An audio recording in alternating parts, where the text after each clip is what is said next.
The sponsor of today's webinar is Photothermal Spectroscopy Corporation.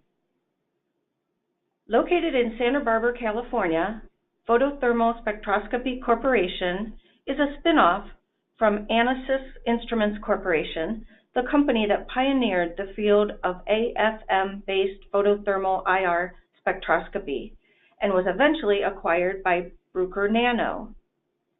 PSC is a winner of the 2018 R&D Magazine's 100 Award.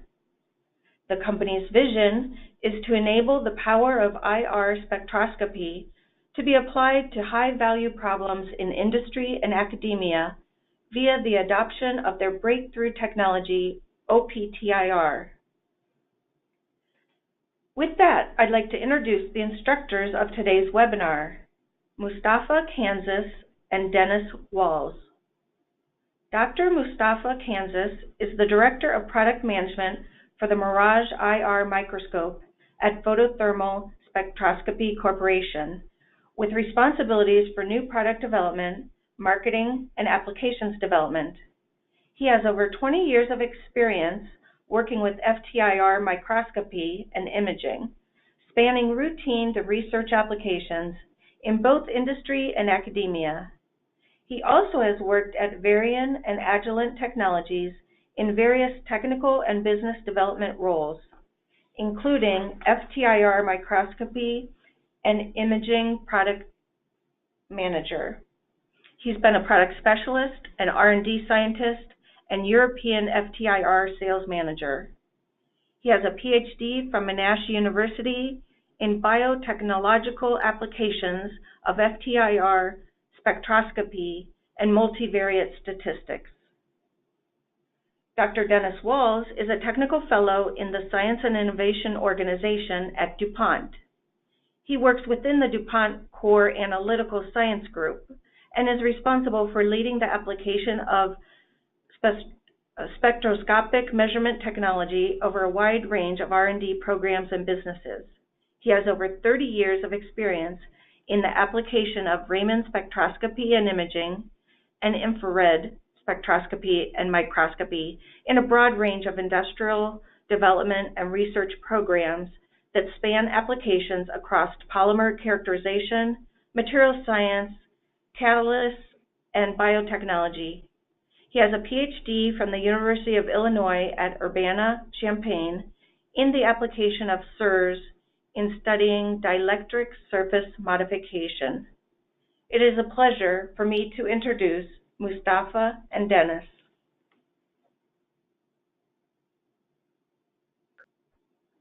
Thank you for the introduction, and thank you everybody for dialing into our webinar. I'm terribly excited to be talking to you about our developments in O-PTIR and what that hopefully will mean for you and your day-to-day challenges that you face in the laboratory.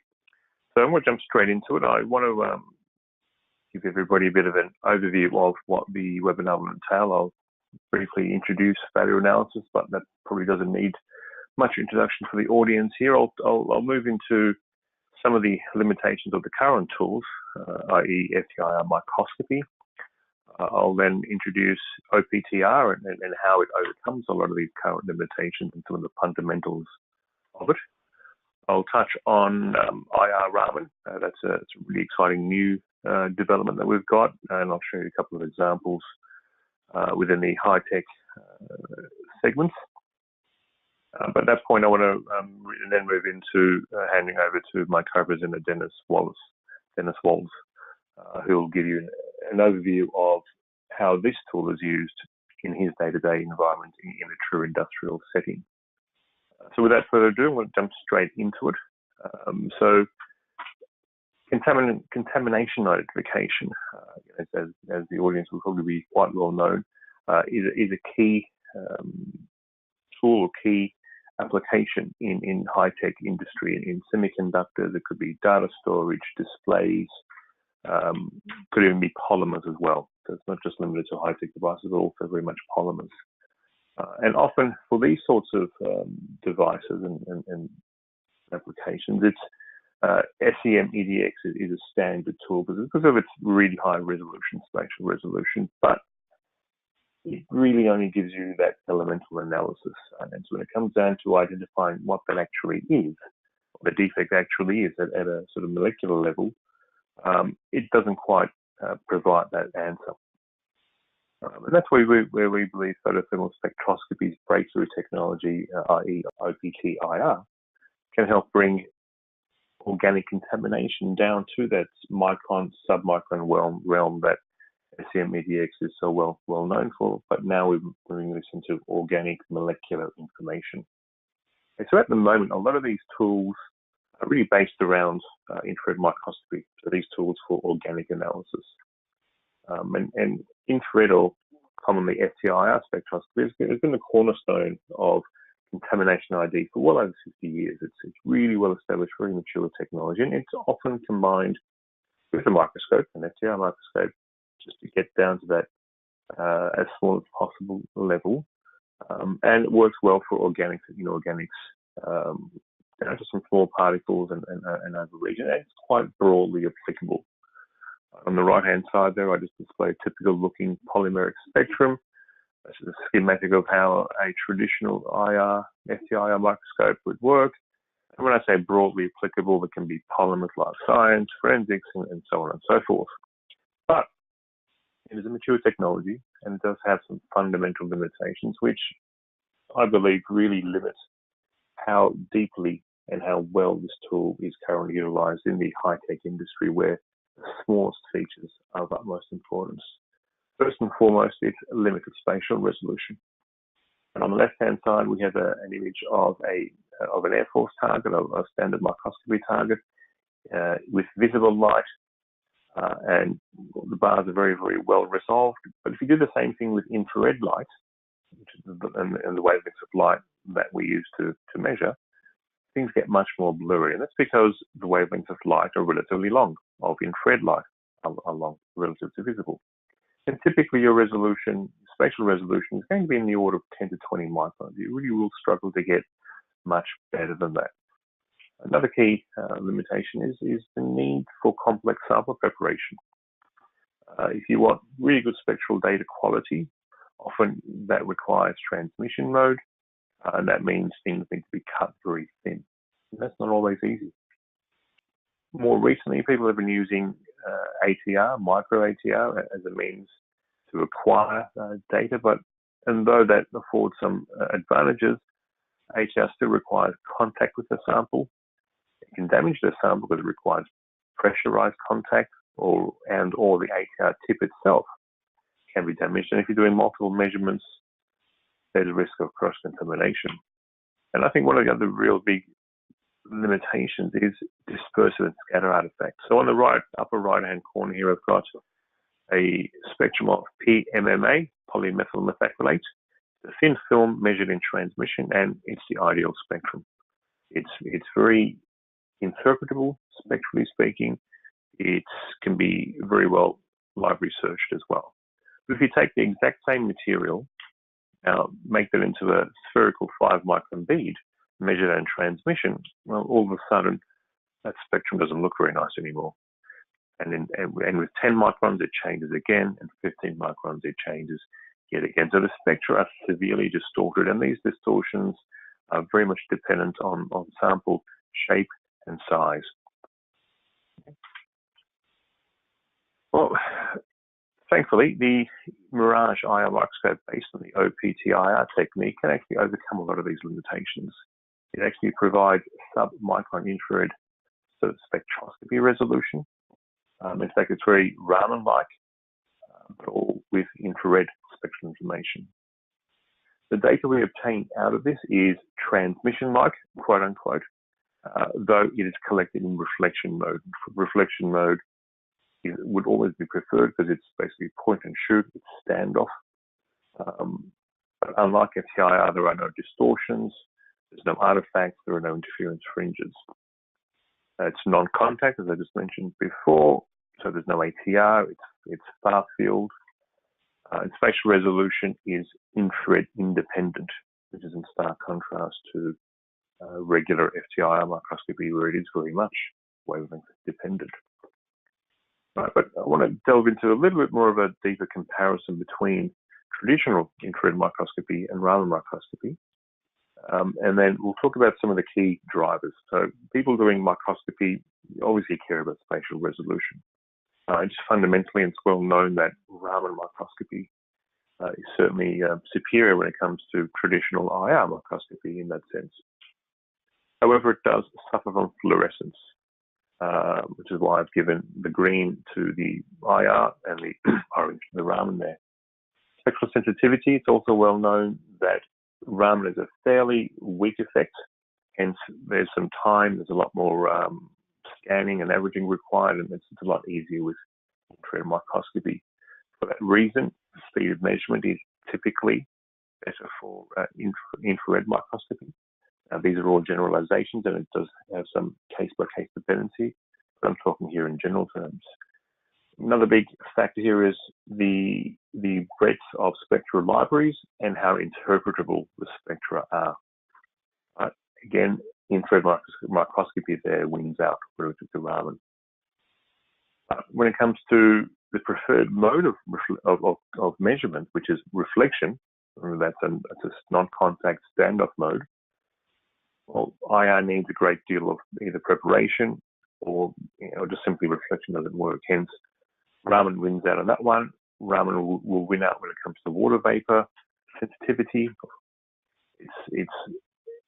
Raman's better for any water solvent compatibility. Raman's better for glass substrate compatibility, and as I mentioned before as well, wavelength independence when it comes to spatial resolution is better in Raman and not so much on the infrared. Now, if you look at that image there, the graphic, you can see that there are elements that are, or attributes that are better for IR, and there are some attributes that are better for Raman microscopy. And this is why in most analytical laboratories, you will find two microscopes. You will find an infrared microscope, an FTIR microscope. You will find a Raman microscope, and one will start with the other and go to the other, or start with one and go to the other, or apply both, just to get all of these attributes for that one measurement. But wouldn't it be great if we could take all of that and actually combine them, take the best of these instruments or these techniques into one? And that's really what O-PTIR is. It takes the best attributes and gives you best performance for those attributes. So it really combines the best of traditional IR and Raman into a single platform. And that's why I think it's just so exciting. Okay. Now, how do we achieve all of this? How does O-PTIR deliver this sort of almost magical unicorn performance? Well, the infrared laser beam, it all starts with the QCL. The QCL IR tunable laser beam is focused onto the sample surface. And we've illustrated that in red. The absorbed IR light causes the sample to heat up. So as we're tuning that QCL, it's a tunable pulsed QCL. As we're tuning that light, and as there's absorption, we get a photothermal response in the sample. So that means it's heating up, it's expanding, and that expansion is modulated. Now that localized heating and expansion causes a change in how the visible probe light is actually reflected. So as we're tuning the infrared, the coincident visible light's reflective or the scatter pattern is changed. And this is how we basically extract out an absorbance spectrum. Okay? And now the high spatial resolution is not limited by the infrared beam, actually limited by the visible beam.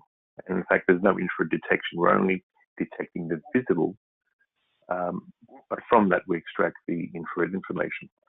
Okay? So a very short video to take you through basically what I've just said, just to reinforce that, because that is really important.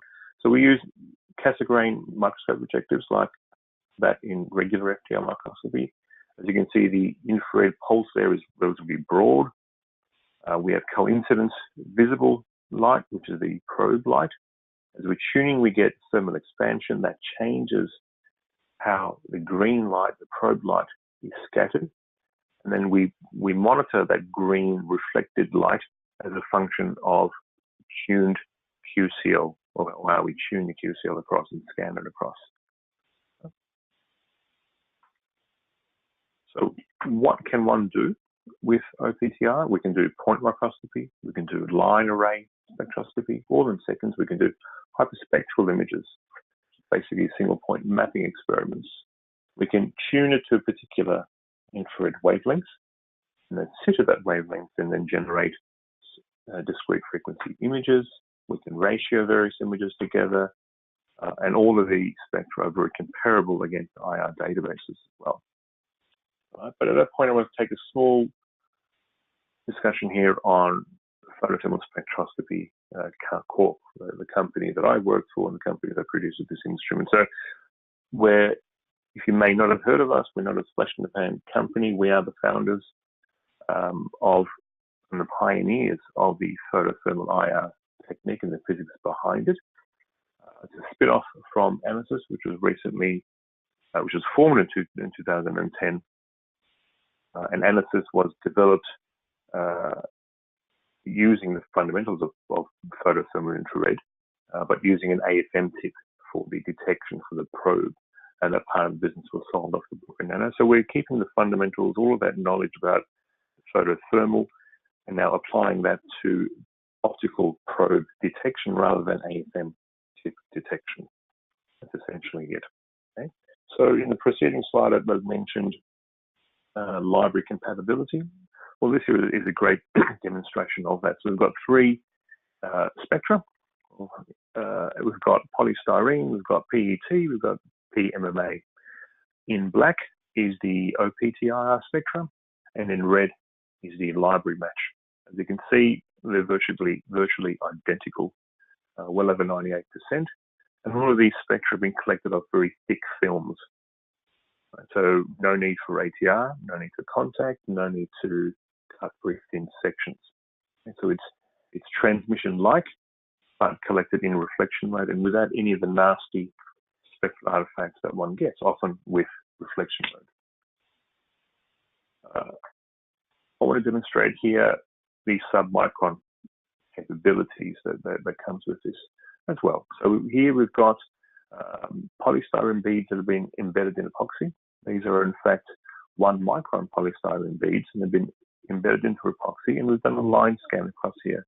We've done a line scan at 100 nanometer steps, and then we've plotted that line scan. There's about 40 odd spectra, each separated by 100 nanometers. And you can see as we go from epoxy, it's a very sharp transition into the middle polystyrene and back into epoxy. And if we actually plot the polystyrene peak as a function of distance, or lateral distance, you can see the sharpness of that transition is really what defines the spatial resolution.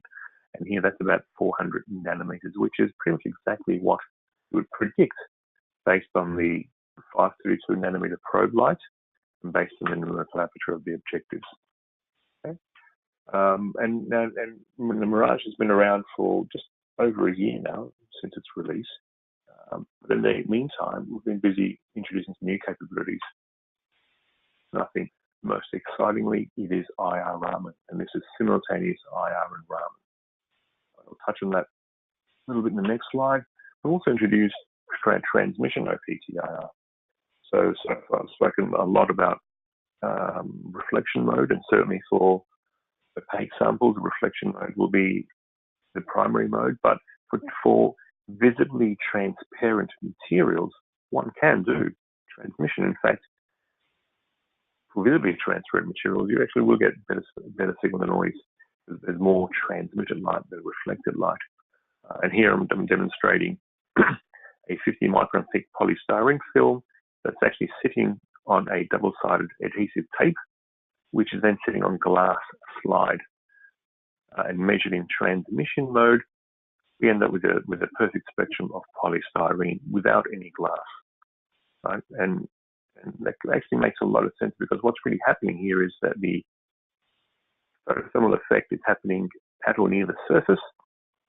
The visible probe is then encoding that photothermal effect into the green light, and the green light is free to pass through transparent, visibly transparent materials.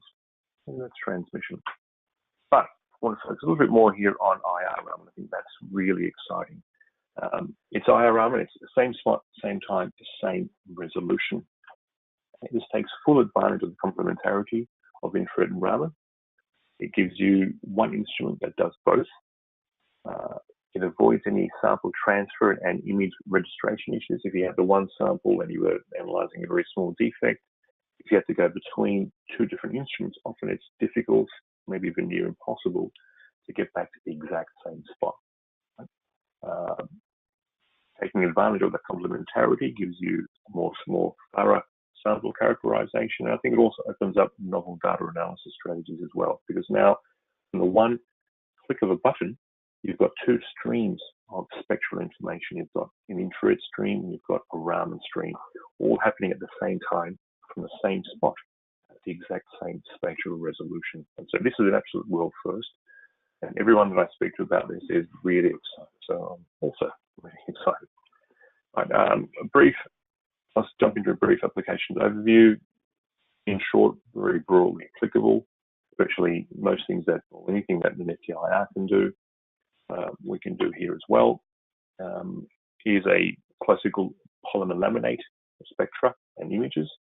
And here I'm highlighting the fact that we have our standard QCL laser, which has a spectral range of 1850 to about 800, with an optional additional OPO laser to cover some of the high frequency functional group areas of 3600 to 2700. Okay. Here's an example of some contamination on data storage components. So from the optical image, we can easily see that there's something amiss there, something's gone awry. If we take a scan through some of these defects, in fact, these have been done also at 100 nanometer spacing, like the example I showed before. Those spectra have been displayed here in a waterfall plot. And though at first glance they look kind of the same, actually there are some subtle differences. The ratio of the 1732 peak changes, and there's also some subtle differences in the shoulder here at 1036. Right, and the next slide, that's the same one there, but if we change the ratio, so if we now do 1730 to 1293 versus 1036, 1293, we can see that there is in fact a difference. What looked like one perhaps defect, well, there's something happening here in the bottom left-hand corner, and that small region there is about 2 microns. Right? So based on some library searching and spectral interpretation, it turns out that there's differences in the adhesives going on there. Right, here's an example of a stain on a piece of glass as used in some of the cell phone componentry. Right? In the optical image, we see a relatively large spot, but next to the relatively large spot, you can also see submicron particles here as well. And these turned out to be cellulosic in nature. Okay. So I've given you a couple of examples of high-tech components. Here's an example of a polymeric defect. Now this defect is about 1.5 microns in size, and at first glance it looks like to be all the same material, because the spectra all look roughly the same, but upon closer inspection of these bands around 1,000, these are quite well known to be very indicative of crystallinity when it comes to polypropylene. And just owing to the excellent signal to noise, we can now sort of extract out further information from subtle differences, and to understand that that defect is not something foreign, but indeed is a change in crystallinity. Okay. One of my favorite examples, because I know just how impossible this would be with a regular traditional FTIR microscope, is the analysis of fibers.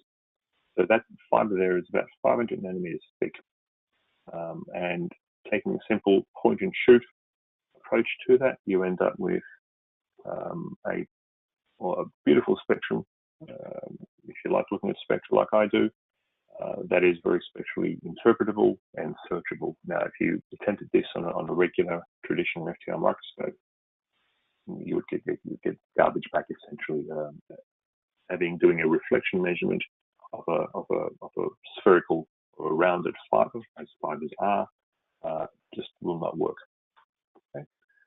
Here's something new that we're working on, and I'm not here to talk about pharmaceutical tablets, but I want this to serve as an illustration or a model of what could be done perhaps if you had particles, if you had components that you had in plastic bags for whatever reason. Maybe you didn't want to expose them, you didn't want to handle them.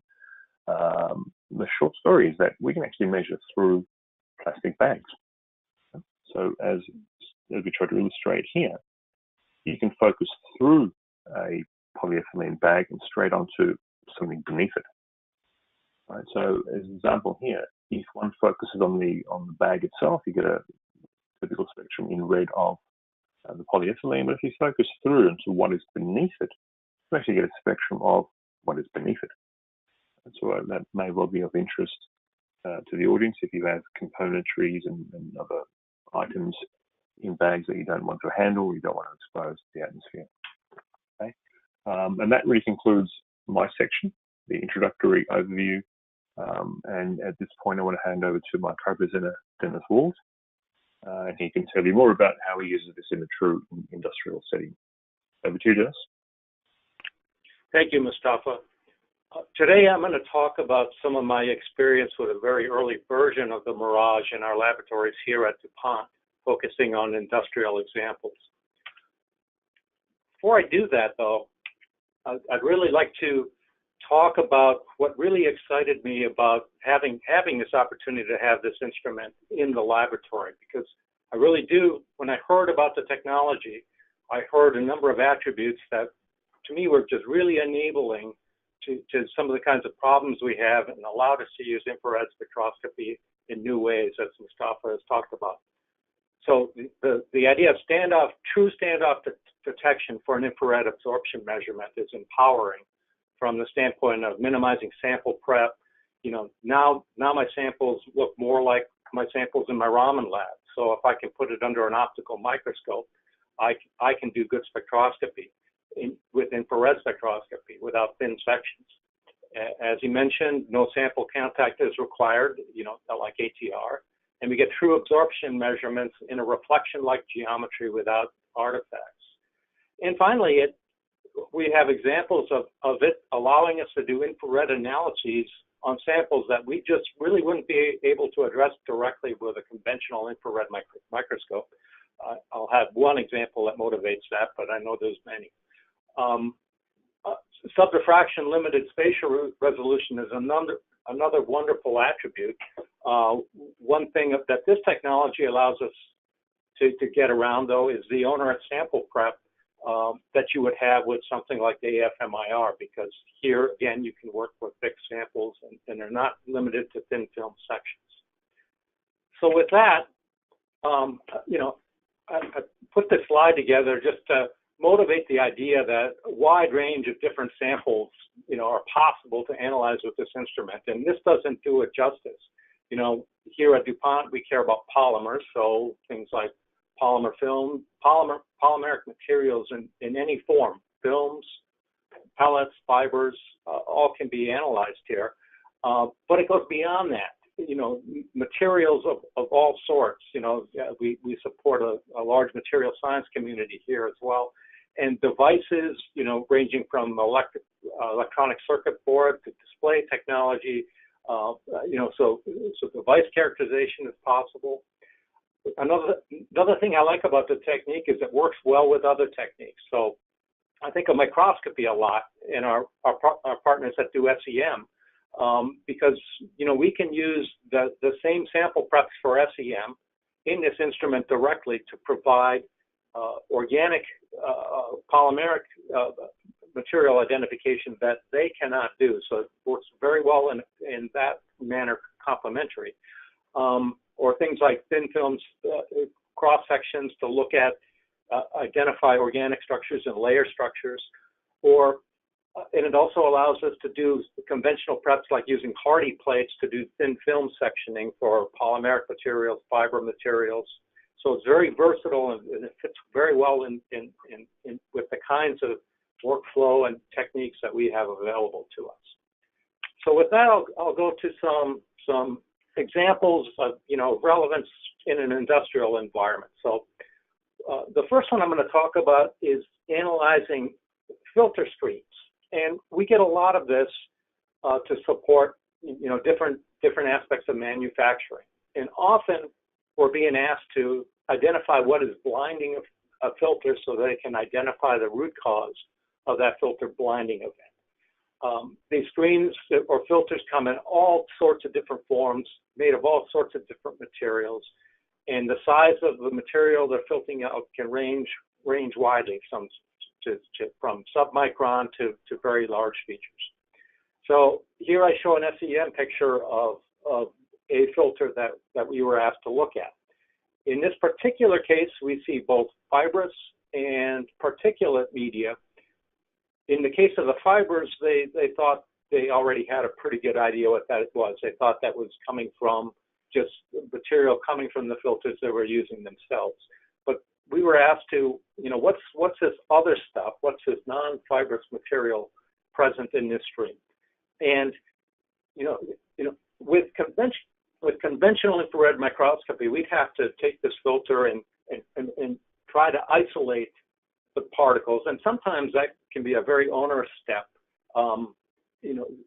Depending on the nature of the filter itself, depending on what you're filtering from that stream, because sometimes residual materials remain on that filter that you might not want to handle or might be difficult to handle, and sometimes the particles are just too small.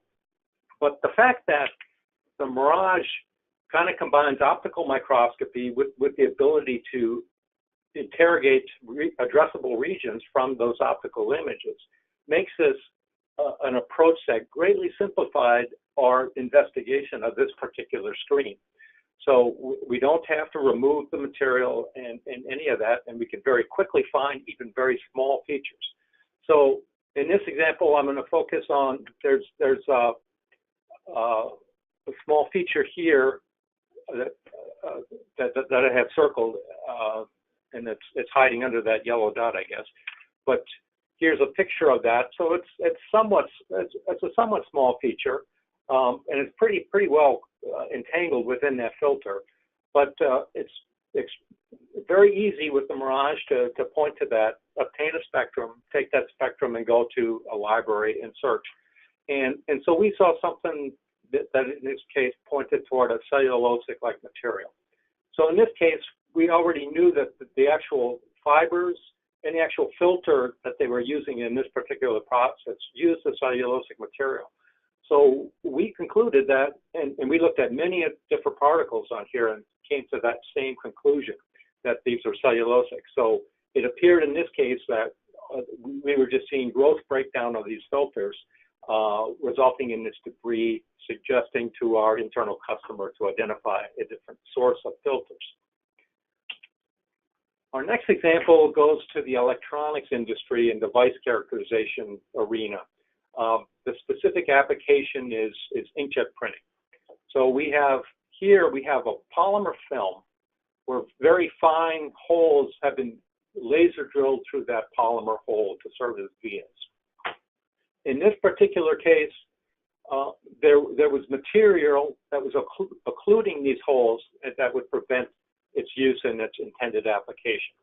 So, here's a lower mag picture of it, and I'm focusing here on the hole, focusing on the surface in that region. And you can see kind of a hazy appearance here that indicated to me, geez, we're not focused on that material within the hole when we're focused on the top of the film. But when I focused the microscope deeper to look down into the hole, we came to the material. And it occurred to me that this would be if we had a conventional infrared microscope and we're asked to do this, we would have a hard time, because if we were trying to do ATR, if we could operate on this regime, the ATR element would probably be blocked from actually analyzing this, and so we would have had to either resort to reflection and deal with artifacts associated with the reflection approach, or have to physically remove that material.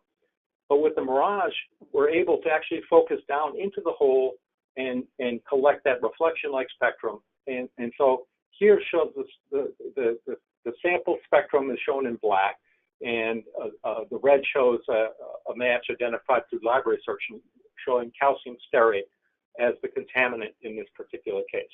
So I can think of, there's many examples of this kind of analysis where you're looking into a nook and cranny in our environment where this kind of technology is very useful for us.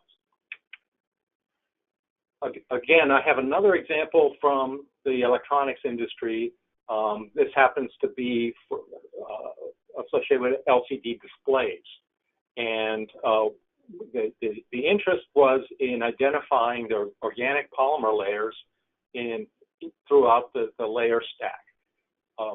The analysis started off with SEM imaging, and I show at the top here, I show a couple of SEM images of some areas, and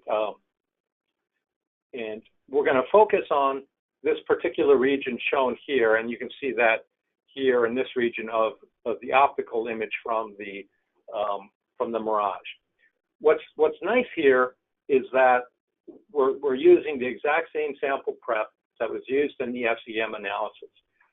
So that made it really easy to take their sample, their prep, over to the mirage. We have good registry of the location of layers, and we can match that to the SEM quite well.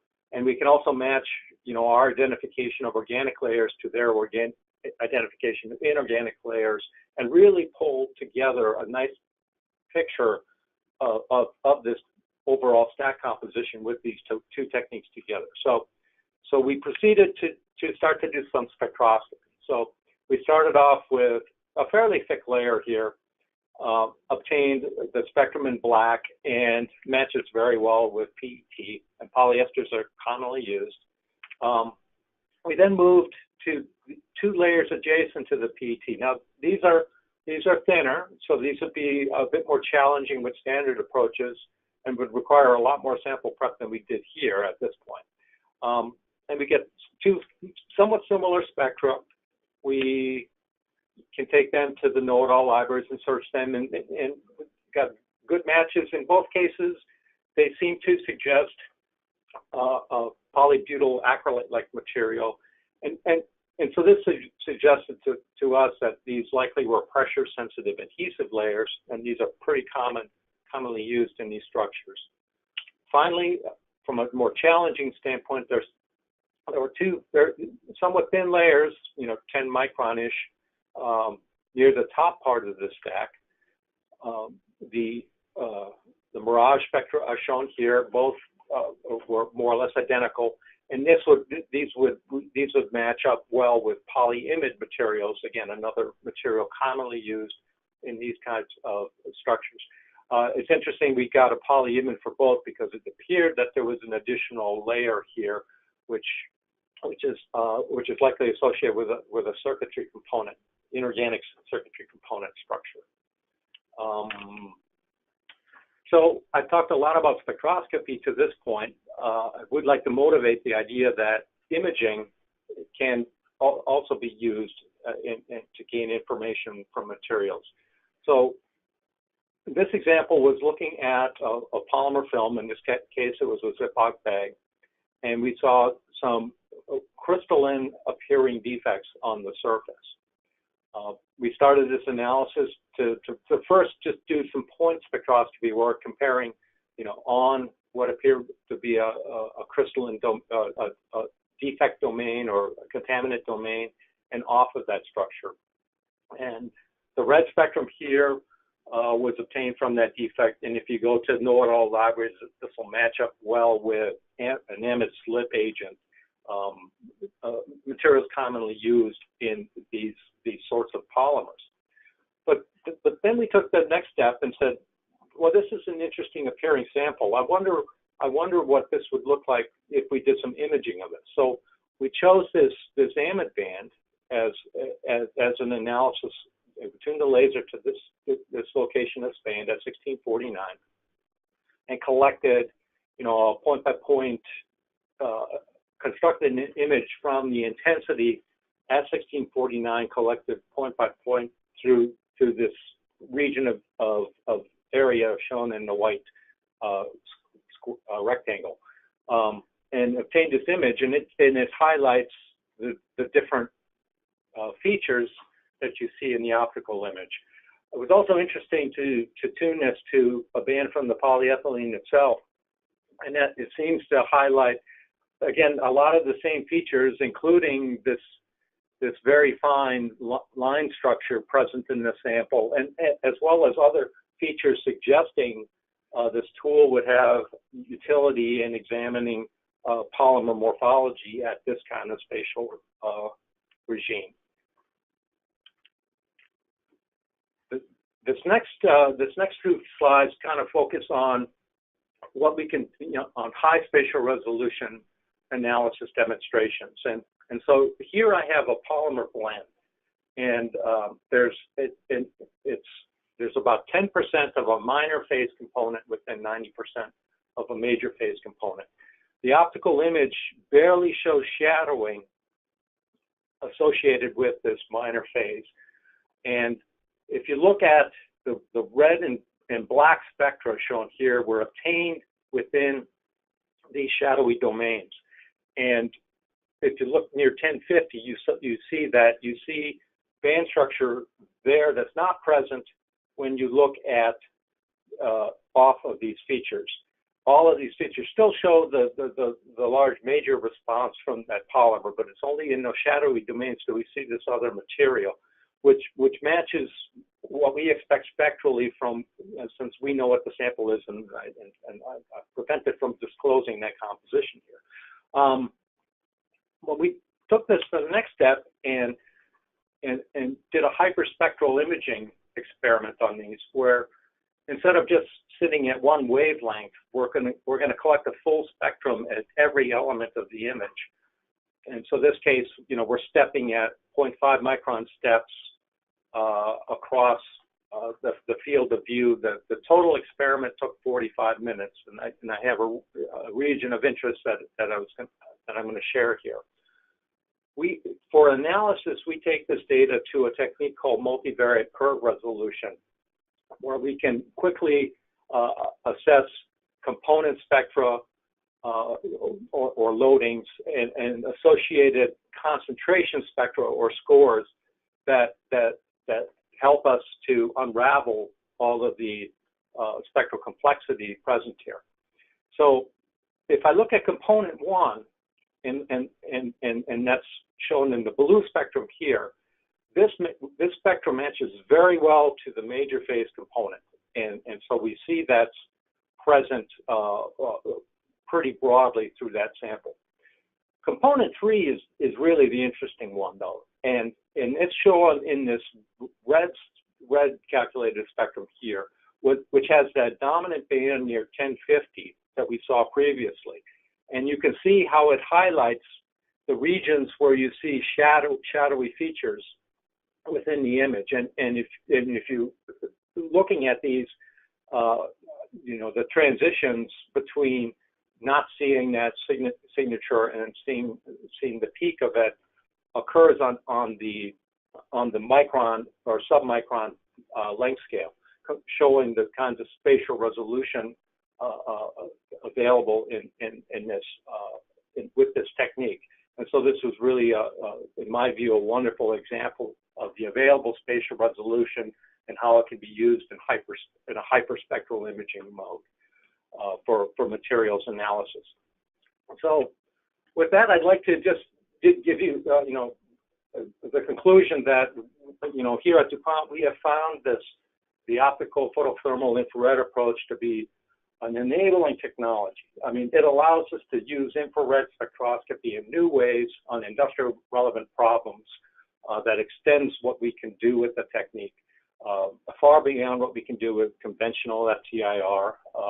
And I talked about the attributes of minimizing sample prep and just providing an easier alternative for submicron diffraction limited spatial resolution measurement. And the fact that it really works well with our other standard analytical techniques like SEM, surface analysis, and Raman spectroscopy. With that, I'm going to turn the presentation back to Mustafa. Well, thank you, Dennis, for that. I just want to take a minute here to talk about more, give you my sort of conclusive comments. I want to sort of reiterate that O-PTIR Mirage platform goes beyond any of the accepted, those known traditional limits of infrared and FTIR microscopy, and combines the best attributes of Raman and IR into a single platform. It gives you a true submicron resolution, non-contact, no dispersive scanner artifacts. As Dennis has suggested, there's little to no sample prep. And for certain applications, the fact that glass substrates are suitable, I think, are really also advantageous. And IR+Raman, for me, is really the biggie. That's something that's really new. And I'm really hoping that those in the audience may come to us with suggestions on how this can be used and if we can help them solve some of their problems. Because for the first time ever, you're getting submicron simultaneous IR+Raman. So that means the same spot, same time, same resolution, same spatial resolution. And I believe the combination of all of these really should give you guys the confidence that with this sort of tool, we can solve really difficult, really high-value contamination problems that perhaps existing tools don't quite cut it. And with that, I want to thank again the audience, thank Dennis for taking the time to come out and listen to us. And with that, I'll move into the Q&A section. Thank you. Before we conclude, we have a few questions from our participants. One attendee wants to know, is it possible to remove organic contaminants from metallic surfaces by these techniques? And if so, how? Was that to remove or measure? He said remove. This is a question of removal. All right. Well, I mean, this is it's an analytical technique, so we're here to measure things. Removing sounds like it may be a sample prep issue. So certainly not remove, but we certainly can measure organic defects and layers on metallic surfaces. We can measure them, not remove them. Okay, excellent. Now, and then, if this one next talks question, about spectral subtraction, if that may mean potentially spectrally subtracting out components to spectrally remove them, quote unquote, and that of course is also very possible. Okay, very good. So this next question is more about the measuring. How thin of an organic residue can O-PTIR detect? What is the minimum amount of a material needed to collect a searchable spectrum? Okay, so there's no hard and fast answer on that. It kind of depends on a few things. But as a rough rule of thumb, it's probably going to be in the order of 100 to a couple of hundred nanometers. It may be that if you sit there and scan and average for much longer, you may get a bit less than that. But that's a kind of order of magnitude range of thinness or thickness that we can confidently measure. Okay, and good. certainly above that as well. I mean, if it's infinitely thick, we can measure it, but down to those sorts of levels. Another attendee wants to know, if a sample has been sputtered with an electrically conductive material like gold or platinum for SEM analysis, would that distort the O-PTIR results due to the change in thermal behavior at the surface of the material? Yeah, that could quite possibly distort things. So it's always best to make this measurement on this instrument first and then go off and do the sputtering later. Now, I've personally not measured a sputtered sample, but I suspect that may not be ideal for this because you do want that the top surface sort of uncontaminated, if you like. That sputtering in a sense becomes a contamination, which is why this technique is very non-destructive. So it should be the first port of call, and then being non-destructive, you can then go off and do that sputtering and do any subsequent analysis you like. Very good, thank you.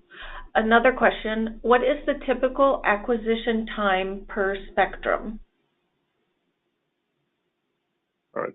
Typically, it's going to be in the order of, I'd say, anywhere from 5 seconds to 20 seconds to maybe 30 seconds if you really want to average for a while, but it's going to be in that sort of order. So some samples are really easy, in which case even single scans, a second or two might be enough.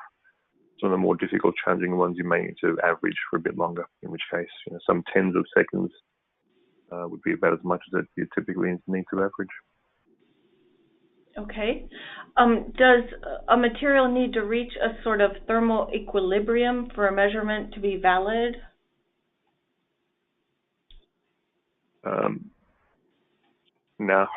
Well, the lasers are pulsed, so that heating is at a very small time scale. So if the question is referring to induced heating from the absorption that happens from the firing of the QCL laser, then equilibrium is reached, but that repetition rate ensures that we get enough thermal diffusivity, or get enough thermal diffusivity to get a good measurement, to get good spatial resolution.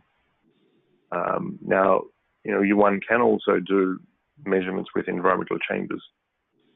So there are devices where one can heat samples up, cool samples down, and do simultaneous measurements with O-PTIR, with IR+Raman, but then that's sort of external heating and not necessarily heating through the measurement process itself, which is really minimal. Okay, very good. Here's a two-part question. Would the technique work with organic materials on aluminum substrate materials? And how would the surface roughness of the substrate affect the analysis? First part is yes, easy. The second part, surface roughness. Now, unlike regular FTIR measurements, where surface sample surface roughness is a factor to bear in mind, it's not essentially with O-PTIR, much like it is not with Raman as well. So surface roughness and sample shape or size, whether they're beads or fibers. Now, as long as the sample surface is flat and is in focus rather at that point of measurements, sort of lower level degrees of roughness are typically not an issue.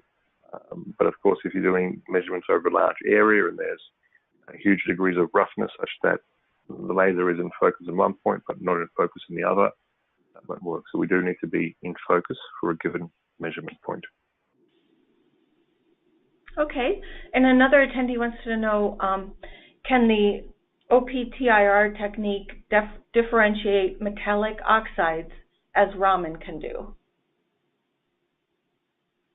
Yeah, so with metallic oxides, they're typically going to be much lower frequency vibrations. So the lower limit of the QCL is about 850, 800 wave numbers. So if particular metal oxides appear above that, quite probably yes.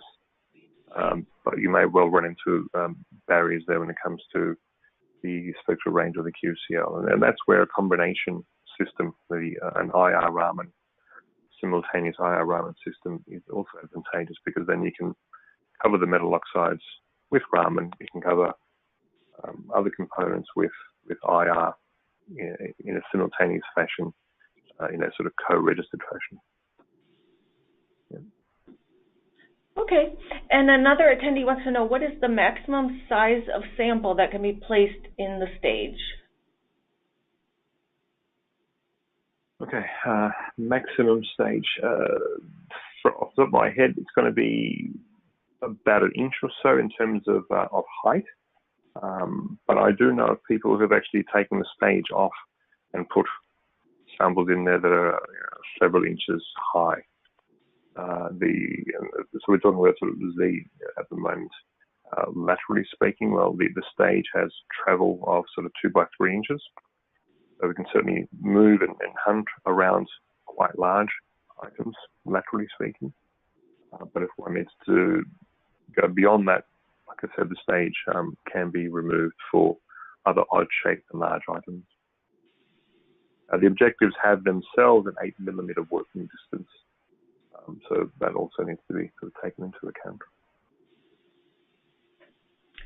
Okay, and I think this will be our last question. How hot does the sample get locally from the IR and light used? All right. So there certainly will be peaking. That's kind of the basis for the technique. And like with any sort of Raman measurement, you've got to be mindful of the amounts of power you're putting onto the sample. So both the intra-QCL and the visible probe light, which is also used as the Raman excitation light, are controllable in terms of their power levels just by the use of neutral density filters. So like with anything, you've got to be mindful of that. And should things appear to be getting too hot, you can certainly turn down the power levels to a suitable level. Yeah, that would answer that question. Okay, thank you, Mustafa, and thank you to all those who submitted questions. I also encourage you to follow up with Mustafa or Dennis for more information about identifying organic contaminants with breakthrough submicron IR and simultaneous Raman microscopy. Thank you again for participating in this ASM webinar. Have a great day, everybody.